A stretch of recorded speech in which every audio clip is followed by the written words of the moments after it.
Good morning. Happy Friday to you.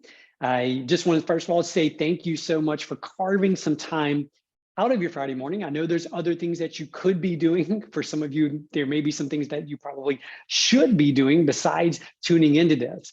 My intention for today is simply this. I want to share with you my journey. I started 14 years ago as a marketing freelancer, and over the last 14 years have turned my marketing freelancing into an agency. We have full-time employees now. There's 12 of us. We literally have clients from across the world, around the world, across the United States at any given point in time. Today we're working with somewhere between 70 and 80 clients month in and month out.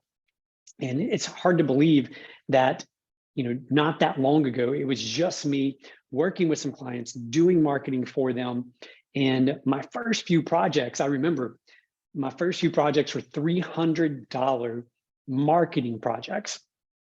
Now, I don't know about you. I don't know what type of business or what type of industry or what type of work that you do, but $300, it takes quite a few of those projects to actually make a living, right? You can't really make much of a living when you're dealing with $300 projects. But I want to share with you today not only the systems and the processes, but I want to share with you the actual strategies that I use to transition from a solopreneur, a freelance marketer, into the owner of a seven-figure agency. And again, not to brag, but I just want to give some of you some context, because I know for some of you, you've never heard of me, you've never seen me, you've never heard of our agency before, and that is completely okay. But I just want to give you some context in terms of the type of clients that we are now able to work with. So let me share my screen super quick. Okay, so you should be able to see this now on the screen. If you can, just give me a thumbs up there in the chat. So this would be our testimonial book, or what we call our reference book, what other people have had to say about us. So lesson number one for you today, before we dive into the actual real content, is simply this. Do you have references? Do you have other people who vouch for your reputation as a freelancer? Do you have people who will say, yes, I believe in the quality of the work, I believe in the results that they're able to produce for me, for my organization, for my business? If not, now is the time. Today is the day to begin that process. So go back, if you've already worked with clients, which, just curious, in the chat, let me know how many of you have actually worked with clients. In other words, you're already actively a freelancer, you've got clients, you've got revenue coming in. Let me know in the chat. Awesome. Yeah, it looks like quite a few of you are already there. Now, some of you are probably just getting started. So this may not directly apply to you if you're just getting started, but for those of you who already have clientele, I want you to go back to them. It doesn't matter if you worked with them a year ago, if it was 6 months ago, it doesn't matter. I want you to go back to those people, and I want you to simply say, hey, I appreciate you reaching out. I appreciate the opportunity to provide you with a website, graphic design, marketing, consulting, whatever it is that you do. And I want you to, number one, ask them if there's anything they're currently working on that you may be able to help with, right? So it's a really good way for you just to check in. So that's step one. Step two is you're then going to simply say, do you mind introducing me to someone else who could utilize my services? And the more specific you can be, the better. So if you can do research ahead of time, and if you can figure out, hey, client A plays golf with this other person that I don't know. And so when you call them and you say, hey, client A, I noticed that you play golf with this other person. I know they have a business. Would you mind connecting me in a text message or in an email with them? I really believe that they could benefit from my services. Now, here's the interesting thing. When you do this, number one, you let them get to be the hero. So when they introduce you, when they connect you with someone else, you let them get to be the hero, which is wonderful. People love helping other people, believe it or not.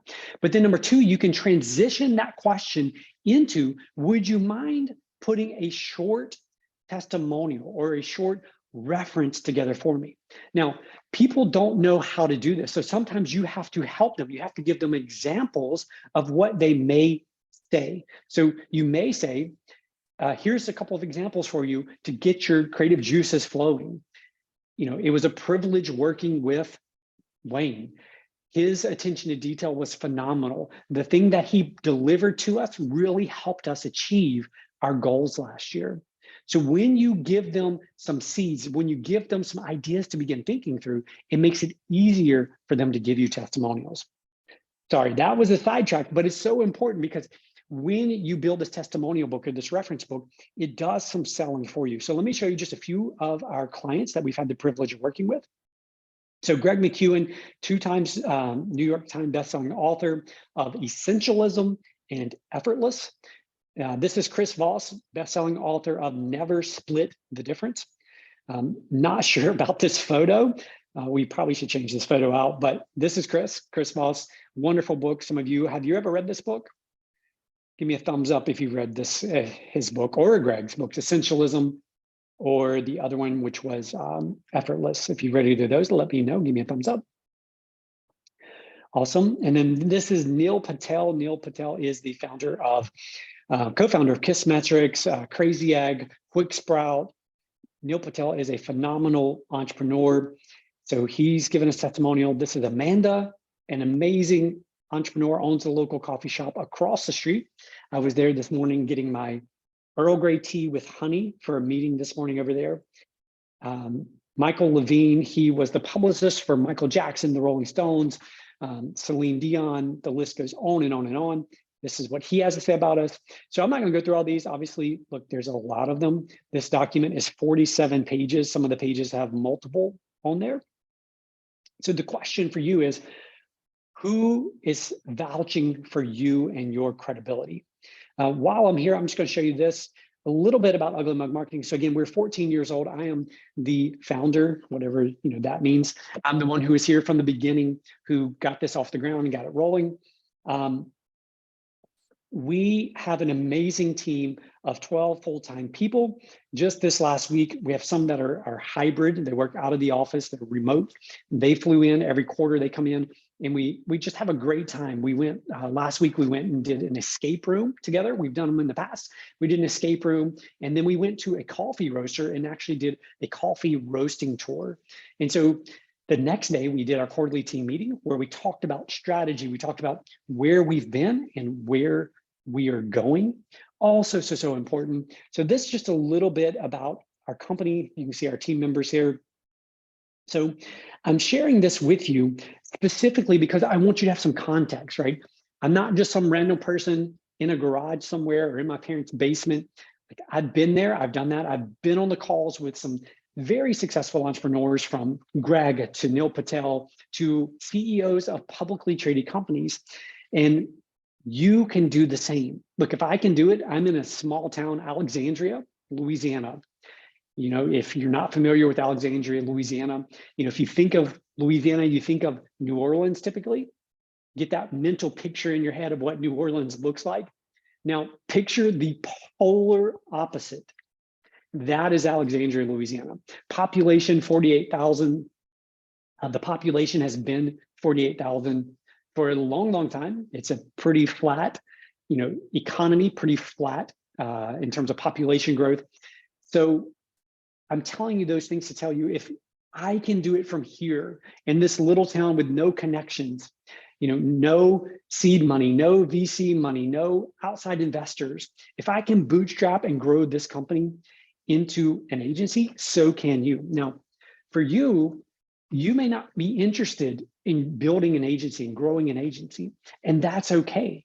I'm going to share with you some things today that even if you're not interested in building an agency, these things will help you earn more money as a freelancer. As a matter of fact, I believe that if you apply these strategies and these principles, there's no reason that you couldn't earn at least $100,000 a year as a freelancer. It doesn't matter if you're a graphic designer, it doesn't matter if you're a photographer, videographer, web designer, marketing consultant, whatever it is that you do as a freelancer, these strategies that I'm going to share today are going to make a significant impact on you and your ability to grow your business. Now, before we dive in, I've done a few of these workshops in the past, and here's what I know to be true. Let me go to sip of tea before I tell you what I know to be true. What I know to be, by the way, Earl Grey with honey is phenomenal. What I know to be true is this: there are three types of people on this workshop or part of this workshop today. Person number one is the spectator. That's someone who shows up. They're just curious about what's going on. They're curious about what's going to take place.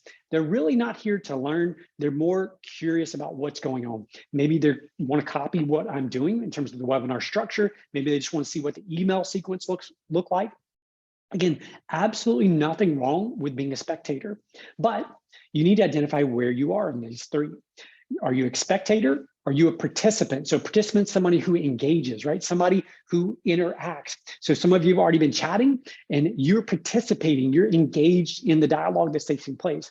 And what I can tell you is this, that if you are engaged, it will make our time together more valuable, not just for you, but for me as well, right? Because I'm not just staring at a screen, I'm able to actually interact and answer questions that you have. So at any point throughout our time together, if you have a question, just leave it in the chat there and I will do my best to get to every question that comes in. Now, the third type of person who is on this call right now is an investor. Now, what do I mean by investor? An investor is someone who realizes that our time is our most precious commodity. It's our most precious resource, and that we should use our time wisely. We should invest our time. As an entrepreneur, as a freelancer, that is so, so important that you treat your time as your number one resource. So if that is you, if you're treating this time as an investor, chances are you have a notebook in hand, right? You're taking notes, you are prepared, you've shut off distractions, you've closed your office door, you've turned off notifications on your phone, you've closed down the email. If you're an investor, because you understand that you're investing your time into being here for this next 45 minutes that we have together.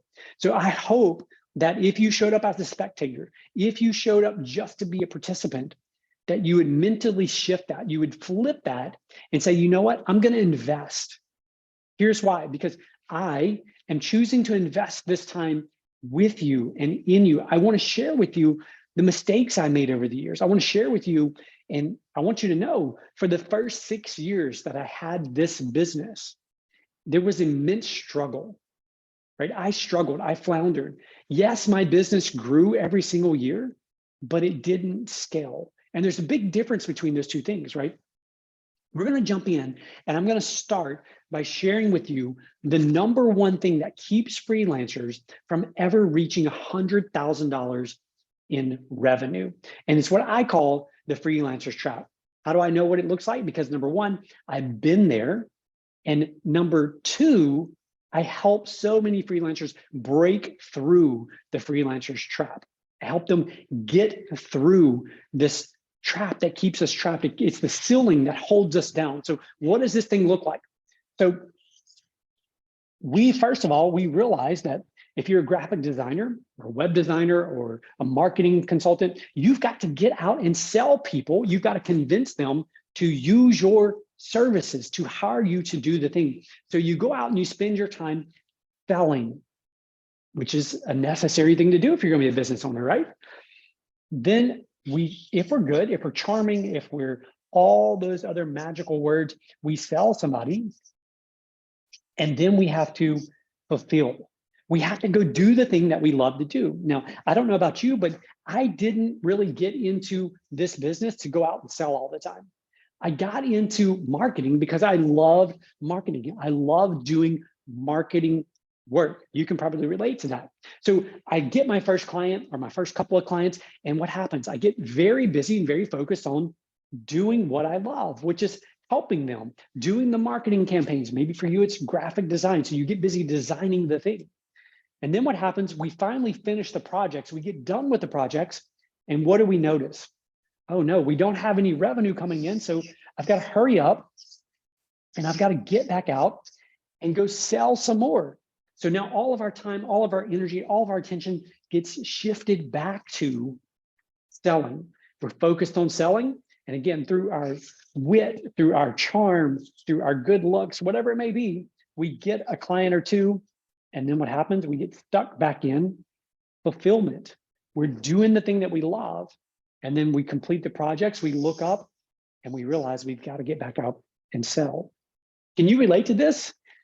If you can relate to this, let me know in the comments. Type yes, type something just to let me know that you feel this, you feel this chop, you feel this circle. Yeah, I see that. And it's painful, right? We don't know. We feel like we're always busy. We're always so busy. There's never enough hours in the day, never enough time in the month to get everything done that we want to get done. And yet, we can't seem to break through these revenue ceilings. What's interesting is I found working with freelancers that there's typically these magical thresholds that people bump up against. So one of those is around $60,000, US dollars, 60,000. For some reason, people get stuck in this cycle where they are unable to break beyond that 60,000. Now, they may be at 62, 63, somewhere around there, but somewhere usually around $60,000, people seem to hit the ceiling. And then the next one that people hit when they're stuck in this freelancer shop is around 100,000. They can't break free. So the question for you is, how do you get out of this? How do you break free from this? And in order to break free from this, I say you have to develop what I call the fulfillment model. The fulfillment model simply says that you have to have a constant attention on selling, but you also then have to have the ability to constantly fulfill as you sell. So this is what it looks like on paper. Now, for you, you may choose to spend all your time in sales, or you may choose to spend all your time in fulfillment. But the question is, how do you get rid of bits and pieces of one of these things so that you can do both? Right? As the entrepreneur, I believe that early on, it's good for you to understand and to get good at doing both of the things, right? So get good at selling yourself, selling your services, but also obviously honing your skill, honing your craft so that you're good at fulfilling. So for me, I'll give you an example. When I started Ugly Mug Marketing, as I mentioned, I was doing marketing consulting and specifically direct response marketing. Sorry, got to get a sip. Curious, do y'all drink coffee or tea in the mornings? For me, I start the morning early, super early, with a cup of coffee. Black coffee made with a pour over. Right now, I'm enjoying some coffee from a company called Onyx. I believe they're out of Little Rock, Arkansas, or somewhere in that area. And then I switch to tea. Usually Earl Grey with honey. Sometimes I do like a green tea or English breakfast tea with honey, but coffee, yeah. Tea is not quite as popular as a morning drink, but I enjoy it just so I don't overdo it with coffee during the day. But for me, whenever I first started Ugly Mug Marketing, people kept asking me, I was doing marketing, but people kept asking me, they'd say, I don't need help with marketing, but can you help with our website? And the answer was always no. I didn't know anything about websites. So I would say no. And then it got to the point because I was struggling so much to survive in the business that I said, look, the next time someone says, can you help with a website? My default answer is going to be absolutely. And then I'd figure it out. So it wasn't too much later that I was out talking to somebody, I was out selling, and somebody says to me, can you help with the website? And I said, absolutely. So then what did I do? Well, I had to figure out a way to fulfill it. And I couldn't fulfill it because I didn't know much about websites. So I got with a local friend who had actually built my website and built the website for me in the past. And I subbed out a big portion of that work to this person. And you know the amazing thing about that?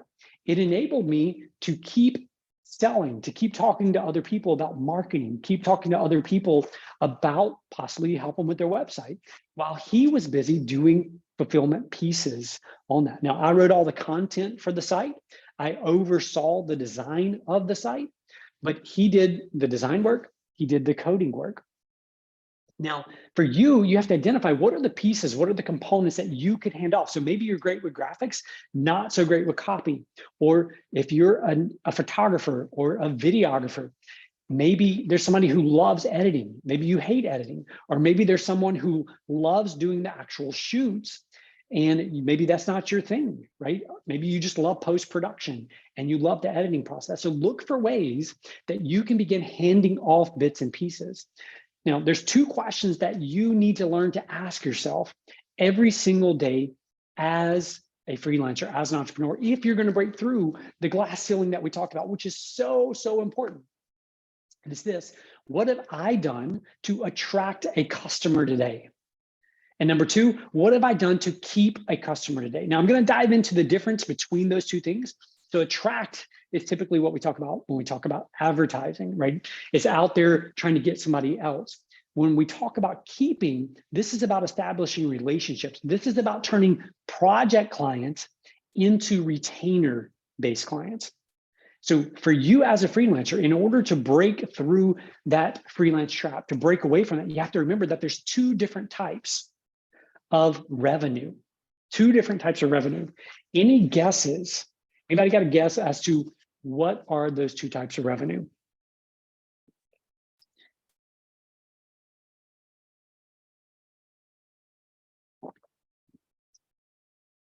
Yeah,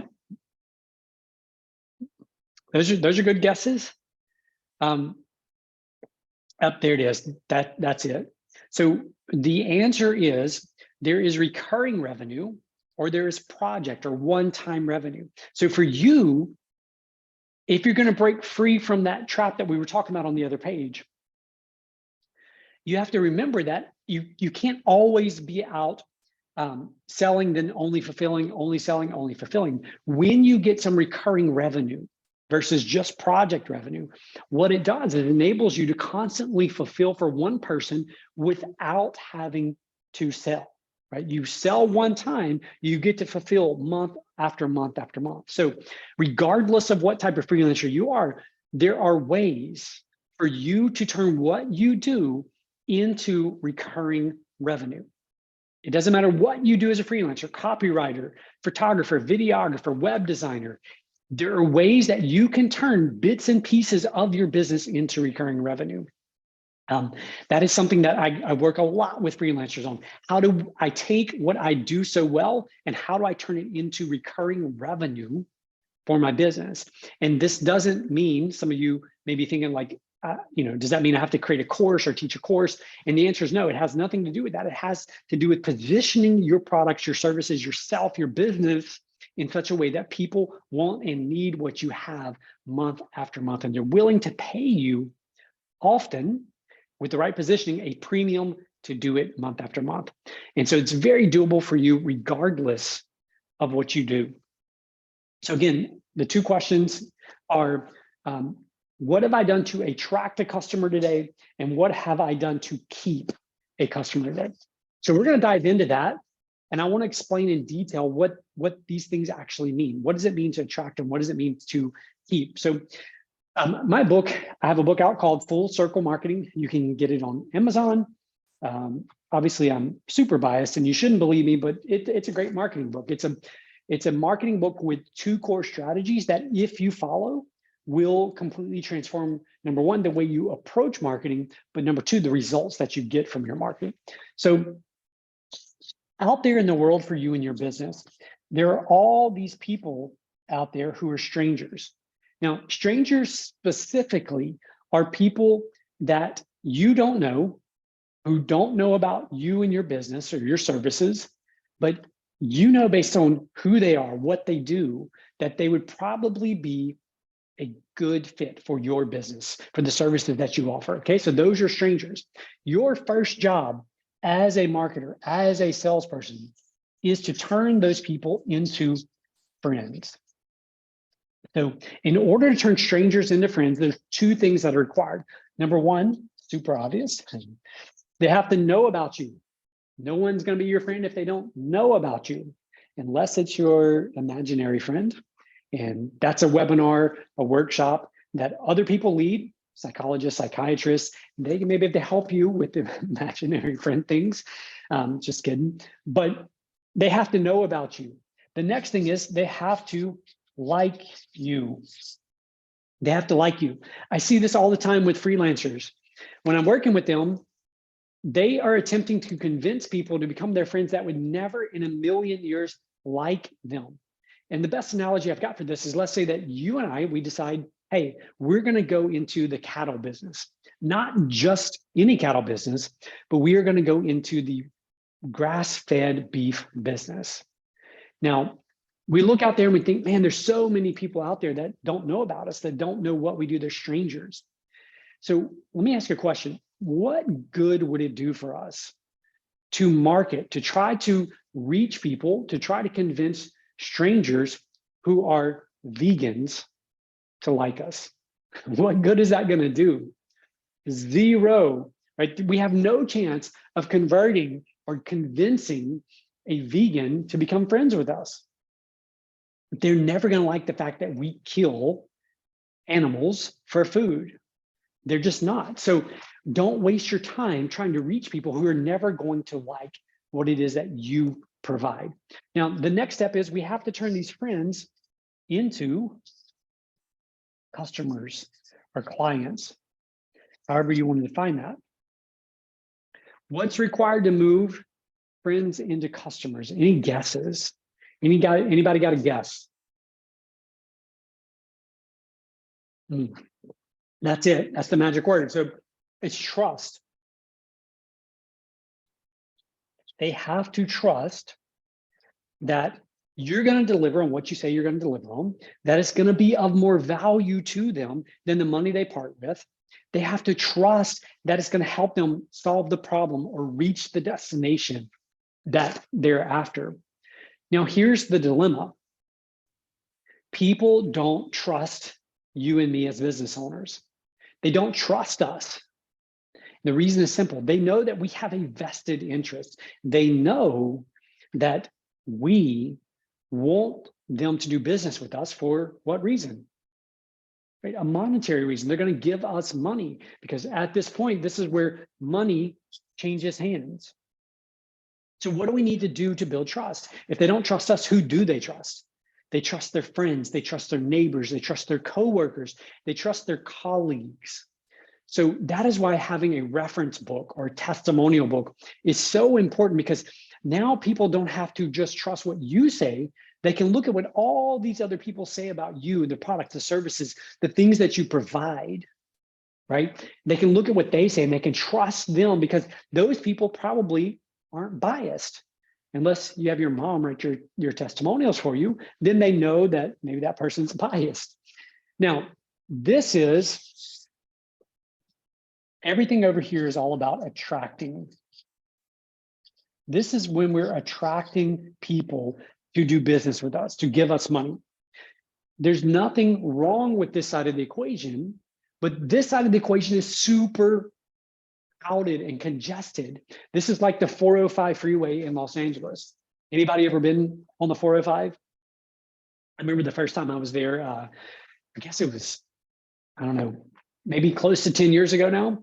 And I landed in LA and I was driving up to Santa Barbara for some meetings and sitting on the 405, just, I guess, slightly north of Los Angeles, and it's dead stop traffic. And all of a sudden, between the lane of cars, a motorcycle comes like flying, like 50 miles an hour through the stop traffic, just zooming up. I'm like, what in the world? And a few minutes later, another one, zoom, flying by.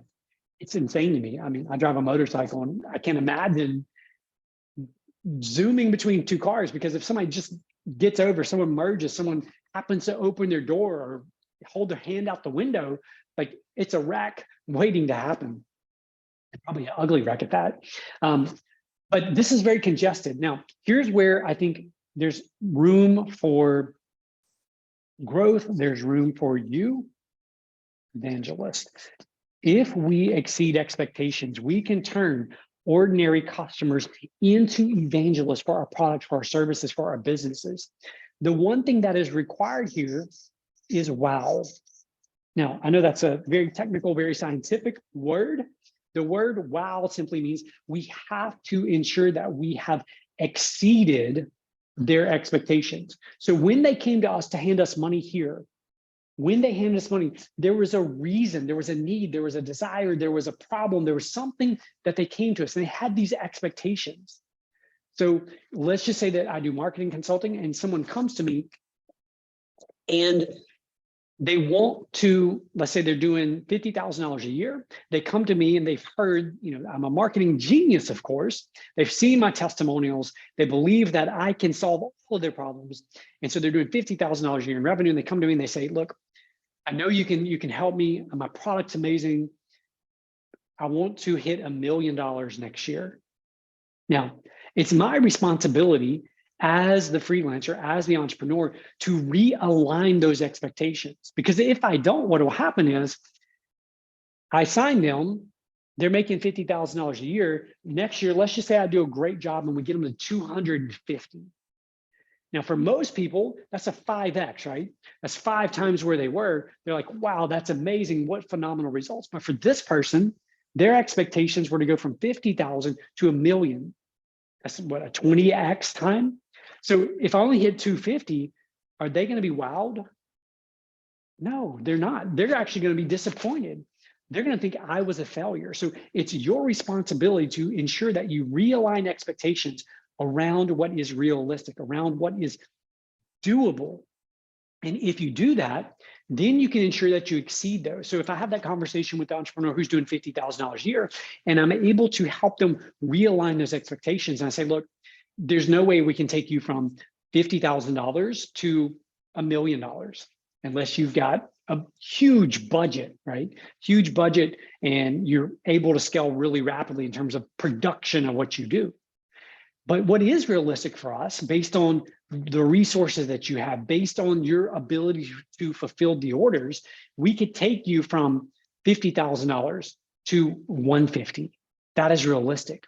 And let's say we talk back and forth and he's like, okay, yeah, that makes sense. Let's aim for that. And then let's say at the end of the year, we do end at 250. So we've realigned expectations to 150 and then we hit 250. Now that's a wow experience. And when people are wowed, when they are blown away by our services, they become evangelists. And here's the beautiful thing. Evangelists go tell their friends, and it bypasses all of these random people. And when an evangelist tells their friend, they're imparting this magic word, they're imparting their trust in us to these people.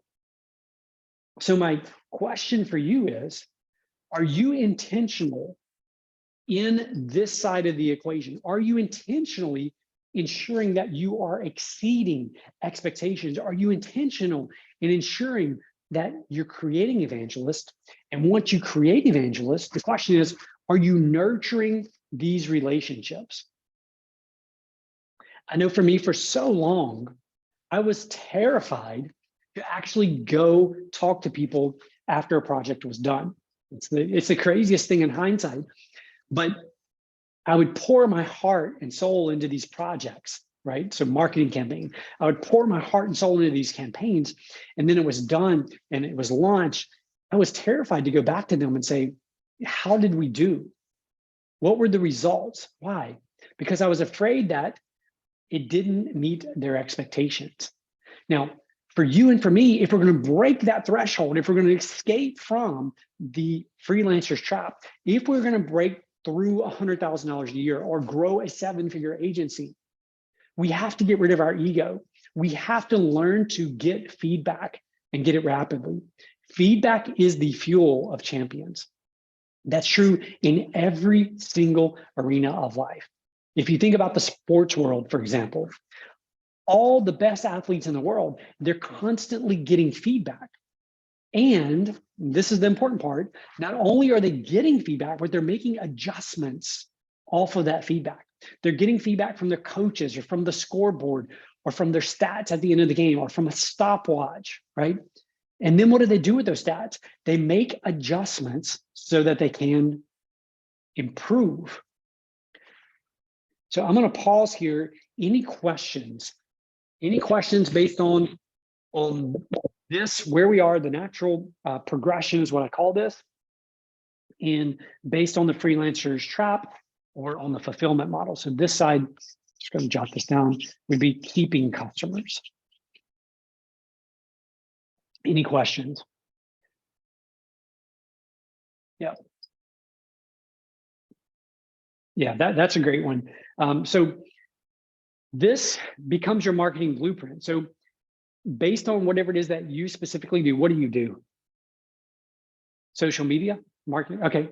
So social media, you want a campaign. First of all, you've got to identify who are the strangers, who are those people out there that you believe could be a good fit for your product and service. Now, don't say it's everyone with every business with a social media account. That's not accurate, right? You need to dial it in based on who can pay, based on the fee structure that you have. Is there a certain niche that you want to work with? All of those things tie into the stranger. So once you get clear on the strangers, you need to develop one or two campaigns. You either need two separate campaigns, one that gets them to know about you, one that gets them to like you, or you can do those sometimes as one campaign. So again, the whole goal of this campaign is simply to move them from strangers to friends. And then you need campaigns that take these people who you moved to here, builds trust with them. Now, there are three ingredients for trust, three core ingredients for trust. I want you to write these down. You've got a pen and paper. If you don't, grab a pen and paper, because if you don't overcome this, if you're struggling to get clients right now, so for some of you, you're in the stage or you're in the place where you simply don't have enough inquiries coming in.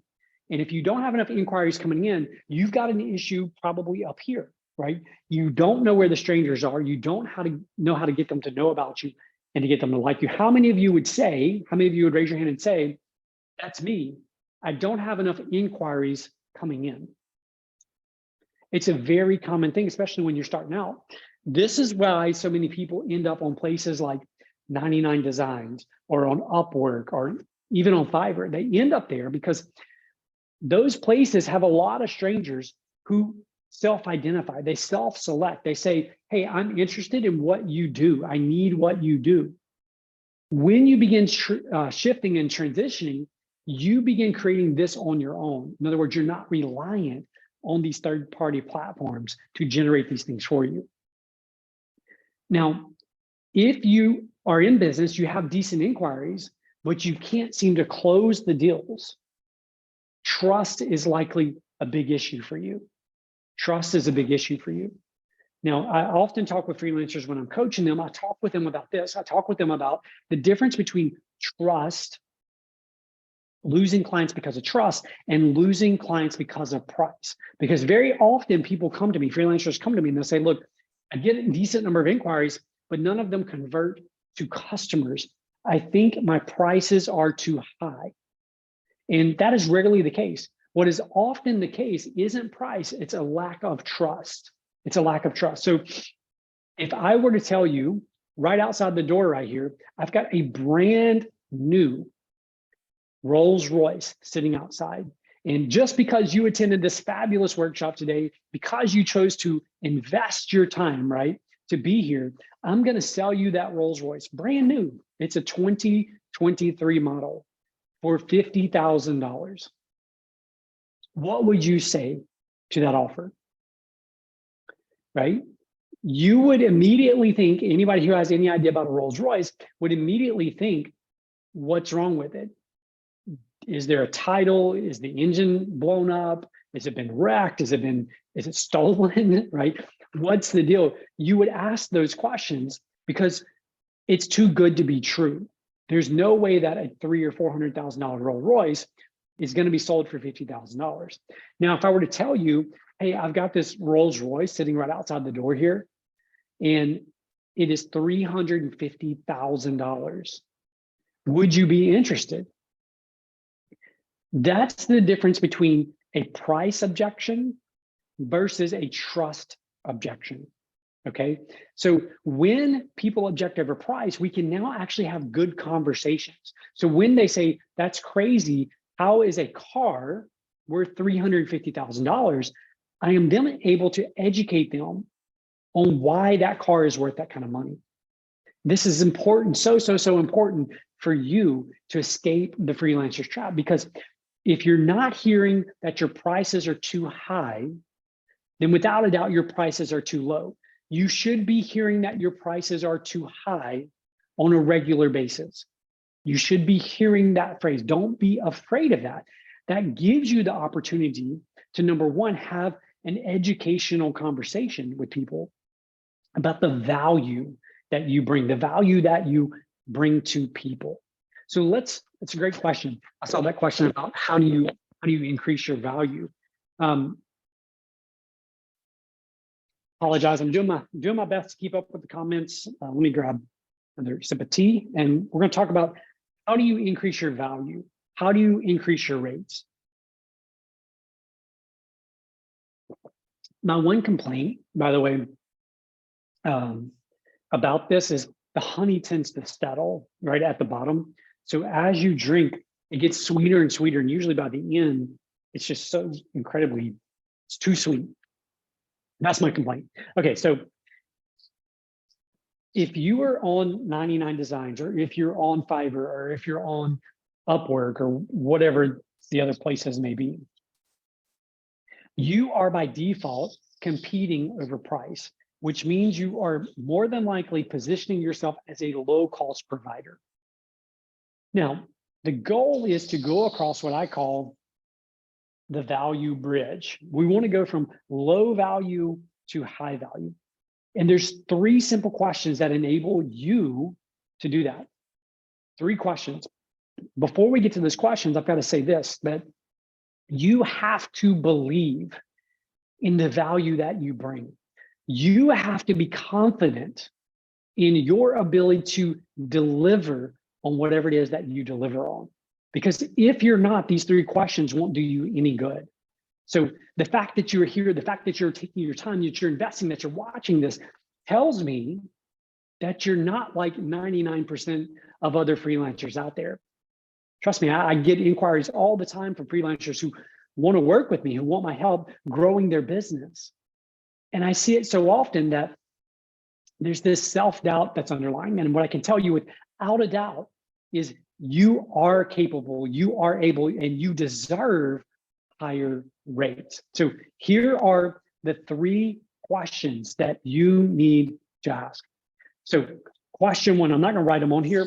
I'm just going to kind of show you the way you cross the bridge. Question 1, Mr. or Miss Prospect, how will you use my website, my marketing, my photos, my whatever, to help you reach your goals? How will you use my services to help you reach your goals? So what you're immediately doing with this question, you are in the minds of your prospects, transforming your positioning from a doer of a thing, a doer of marketing, a doer of photos, a doer of graphic design, to someone who can actually help them reach their goals through your talents and abilities. You see that distinction? By that one question. So how will my graphic design services, how will my website help you reach your goals? That's question number 1. Got that? Number 2, how will you measure the ROI? How will you measure the ROI from the thing that we do? In other words, you told me that having a new website is going to help you because your conversion rate right now is low. You're only converting 2%, and you believe that you could get it to 5% with a better website. So the question is, how will you measure the ROI? Well, we're going to measure the ROI because we know we're at 2% conversion rate on our website right now. Anything above 2% is an increase. So that's how we're going to measure it towards our goal. Our goal is to get to 5% by the end of the year conversion rate. And you're going to help us do that through the website. So again, you're now shifting that conversation to, you're not focused on delivering the thing. You're focused on ROI. So we're shifting the idea about pricing here to return on investment. Huge, huge difference. Huge difference to break that gap for you and your business. You can't be a doer of the thing. You've got to be a solver of the problem, someone who helps them reach their goal. Now, 3rd question, and the final question is simply this. If my product, if my service, if the thing that I do helps you reach your goal, if it helps you achieve the ROI that we talked about here, what would that be worth to you? What would that be worth to you? You see the beauty of these three questions? With these three simple questions, we have now positioned ourselves not as the doer of the thing, but as someone who can help them reach their goals. We've said we want to be held accountable. Here's how we want to be held accountable to the ROI. And then we're asking them, what's the value? What is the value if I help you achieve those things? This one framework, this one value bridge, I've seen our clients go from literally doing the exact same work, double their income using these three questions. These three simple questions, doing the exact same work, will position you in a completely different light. And so much of what we do in business is about positioning. You know, what is the difference between someone who will do what you do for $100 versus someone who will do it for $1,000, right? Probably the same amount of work or close to it's going to go into doing the thing. The result is going to be roughly the same, right? The client's going to end up with the thing. The difference is in the perceived value, the positioning of the person, the positioning of you to do this. All right, we're almost in the home stretch here. Got just a few more minutes. Any questions before we dive into the last couple of things? Yep.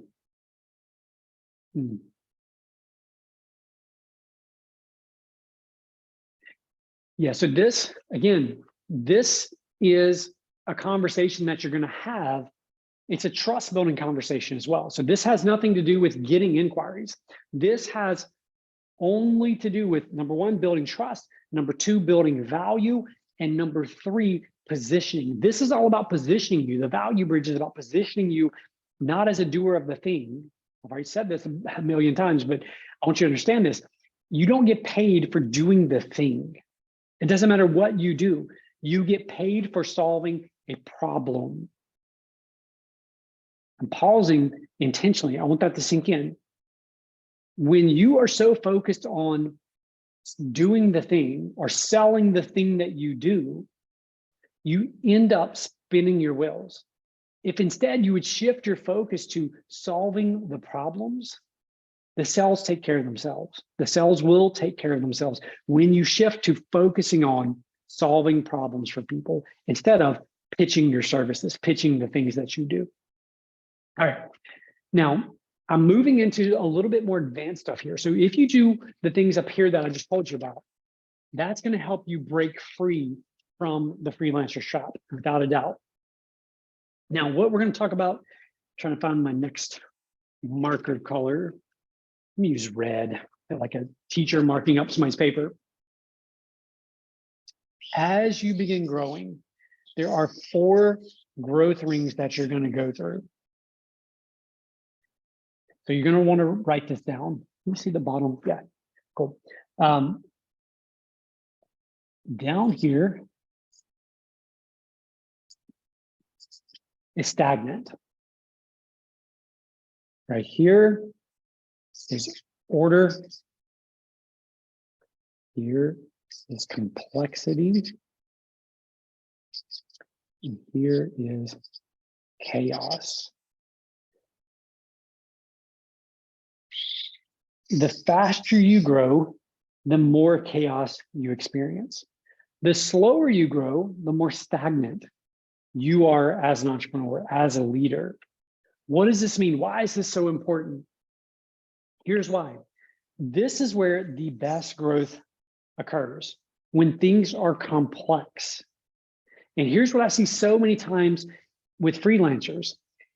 When they begin trying to grow their business, they want control. They want order. They don't like complexity, right? None of us like complexity, but complexity is always a byproduct of growth. Complexity is always a byproduct of growth. So if you're experiencing complexity, that's a good thing. That means you're growing your business. What happens though is, in order to squelch or to get rid of the complexity, we develop systems, we develop processes, we want more order. And in doing so, we begin crushing the growth that's taking place. Now, I'm all for systems, I'm all for processes, we have them. right? Every organization, as you grow, you have to have these things, but you have to be careful that your desire for order doesn't cause you to fall down into stagnation. Now, if you think about this in terms of growing your business, in terms of leads flowing into your business, and we think all the way back to where we started with the freelancer's trap, remember what we said at the very beginning. Where you get in trouble is when you go through selling, fulfilling over and over again. And the reason we do this is because there's order in this, even though it creates chaos for ourselves. Meaning, when we do this financially, I'd be willing to bet there's a lot of chaos, right? There's a lot of stress, there's a lot of drama that's taking place because of this trap, because we're stuck in the circle. You have to be okay experiencing some complexity of knowing that you're busy selling consistently and you're going to be busy fulfilling, right? I'm not going to write all that out. That complexity is okay. You can deal with that complexity. You can work through that complexity. I want you to see this because it's okay to feel this way. Your growth can go up here. You can scale really quick in chaos. Everyone's running a million different directions. Everything seems like it's on fire. The problem with staying here is you run people off. You can't sustain this. You'll drive yourself crazy and you'll wear yourself out. So how do you actually grow a team around this? This, my friends, this took me forever to learn. And now that I know this, when I teach it to freelancers, when they've started building out their teams, this is so impactful and enables them to grow without always being present. It enables their team to, sorry, I can't hardly, autonomy and alignment. Enables their team to become heroes instead of them always being the hero. Here's what this looks like. Okay, so alignment, we have to have a lot of alignment, and we also need a lot of autonomy. So autonomy meaning people need the freedom to use their gifts, use their talents, use their abilities to help you reach your vision, help you reach your goals. Now, if you have no alignment, in other words, people don't understand what you're aiming towards, what's your purpose, what's the vision for your company, where are you going, and they have no autonomy, you have a stagnant organization. You're not going to grow if you don't have alignment. Now, if you have a lot of alignment, but you have no autonomy, you basically have robots, right? You have robots. You have order, there's order here, but people are just doing what you're telling them to do, right? They don't have any autonomy to do things on their own. They're doing what you tell them, aligned around the vision, the mission, the purpose, all those things. Now, this is where alignment matters. You, as the leader, as the entrepreneur, as you begin growing your organization, you have to ensure that you have a crystal clear vision, that you have a mission of where you're going. And for you, your role shifts. As you grow your business, your role shifts into chief reminding officer. Chief reminding officer. You have to constantly remind people where you're going, why it matters, what are the values, what are the principles, what are all those things. We have to remind those people. But without autonomy, we create robots. We create people who just do what we say to do when we say to do it. Now, over here, if you have a lot of autonomy, but no alignment, you have chaos. So people are free to do whatever they want. They're free to use their abilities, their gifts to the best of their ability, but they have no clue what we're aiming towards. They have no alignment around our purpose, around our mission, around our vision. If you have both of these, if you have high alignment and high autonomy, this is when you're able to scale. And there's a huge difference between growth and scale. Huge difference. The difference is simply this, that when you actually scale your business, it decouples yourself as the founder, as the entrepreneur, as the agency owner from doing the stuff. So in other words, as the organization gets bigger and bigger, you actually become freer and freer. So for me right now, I don't have any clients that I directly work with. I have zero. So out of 70 or 80 clients that we're working with on a monthly basis, I have no pre-scheduled meetings with any of them, right? So I don't have to show up for any of the client meetings. That doesn't mean I don't go to some client meetings from time to time, That just means they don't expect me to be there. I don't have to be in those meetings. My team has the autonomy and the freedom, and they're aligned. They understand where to go, what to do, how to do it, how to drive results for our clients. And I'm sharing with this with you at the end because in your business, whether your goal is just to break maybe $100,000 as a freelancer, or it's to turn what you're doing into an agency, right? To build it into a business that maybe one day you can sell, or maybe one day you can walk away from and let it run itself.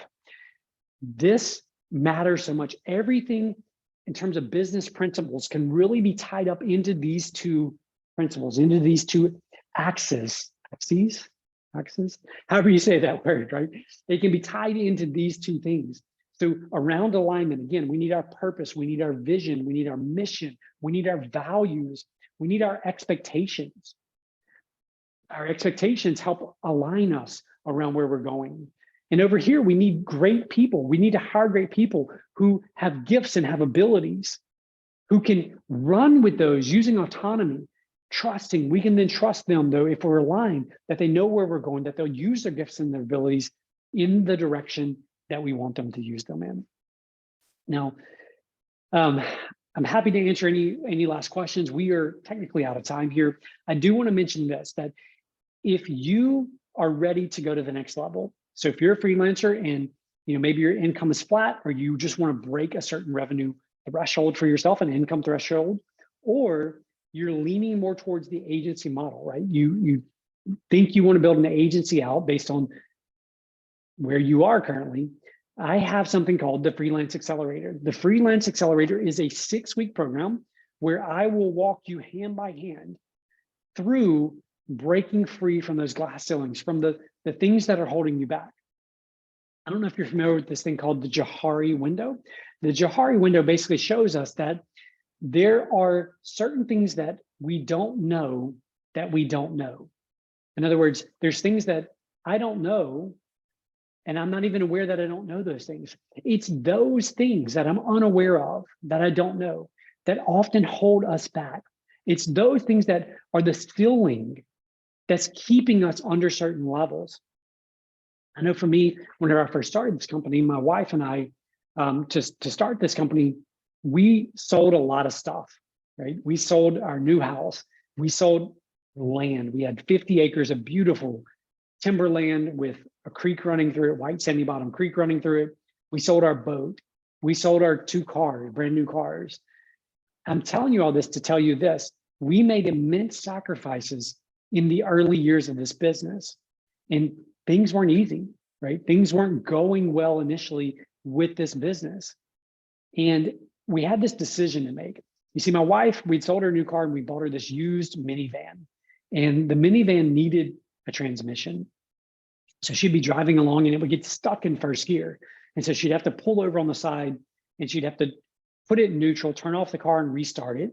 And then somehow, some way that would reset the electronics within the transmission, and it would work just fine. So she really needed a transmission in her van. But based on where I was in my business, I knew that there were things I just didn't know. I knew there was this glass ceiling that was magically somehow holding me back, but I knew that I couldn't figure out what it was. So I knew I needed a coach. I needed someone to take me by the hand and lead me to the other side, to help me break through that. So we made the decision to not get the transmission fixed, to instead let me hire a coach to work with me, to help me see the things I couldn't see. And that coaching relationship lasted about 5 years. And then from there, I got another coach. And from there, another coach. And even to this day, I invest a lot of money every single year in coaches. And the beauty of having a coach is someone who has been there, who's done the thing you're trying to do, someone who can take you by the hand and help you move at speeds you otherwise couldn't move at. And that's exactly what the Freelance Accelerator is and who it is for. It is for you if you want to quickly move beyond where you currently are. If you feel trapped, if you feel stuck in that freelancer's trap, you should apply for the Freelance Accelerator. So all you'll do is go to uglymugmarketing.com/freelance. And there's a page there that will explain everything about the program. And there's an application. If you are remotely interested, go ahead and apply. There's no harm in applying. I personally am the one who reviews those.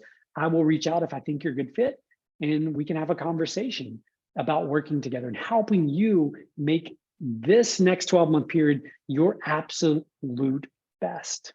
So thanks again. Thank you so much for taking time out of your day.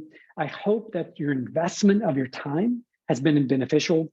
I know that for me, my time has been wisely used in helping each of you who've attended to hopefully take some nuggets from my mistakes, from the lessons that I've learned over the years, that you're able to take and use and apply into your business. And again, if you want to learn more about the Freelance Accelerator, which if you're trying to hit those goals and you will move quickly, I would encourage you to check it out. It's uglymugmarketing.com/freelance. Thank you so much for being here, and I hope you have a fabulous rest of your day.